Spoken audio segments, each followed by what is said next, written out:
2024-25 ఆర్థిక సంవత్సరంలో బీజేపీకి 6,655 కోట్ల రూపాయల విరాళాలు అందాయి. అంతకుముందు ఏడాదిలో అందిన 3,967 కోట్లతో పోలిస్తే ఈసారి బీజేపీకి విరాళాలు 68% పెరిగినట్లు ఎన్నికల సంఘానికి సమర్పించిన నివేదిక తెలిపింది. ఈ ఏడాదిలో లోక్సభ ఎన్నికలతో పాటు అరుణాచల్, సిక్కిం, ఏపీ, ఒడిశా, జమ్మూ కాశ్మీర్, హర్యానా, జార్ఖండ్, మహారాష్ట్ర, ఢిల్లీ అసెంబ్లీ ఎన్నికలు జరిగాయి.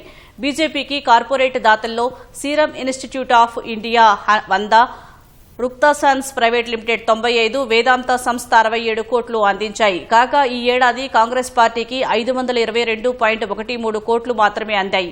అంటే 2023-24తో పోలిస్తే 43% విరాళాలు తగ్గాయి. తృణమూల్ కాంగ్రెస్ కు గతసారి 618 కోట్ల విరాళాలు అందగా ఈసారి 184 కోట్లకు పడిపోయాయి. తెలంగాణలో బీఆర్ఎస్ కు 15.09 కోట్లు మాత్రమే అందాయి. ఇది గతంలో పొందిన 580 కోట్లతో పోలిస్తే భారీ తగ్గుదల.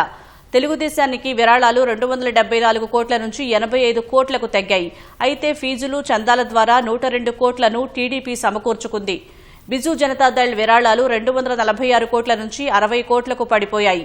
ఇందుకు విరుద్ధంగా ఆమ్ ఆద్మీ పార్టీ విరాళాలు 22.1 కోట్ల నుంచి ఈసారి 39.2 కోట్లకు పెరిగాయి. 2024లో ఎన్నికల బాండ్ల పథకాన్ని కొట్టివేసిన తర్వాత రాజకీయ పార్టీలు విరాళాలు సేకరించడం ఇదే తొలిసారి.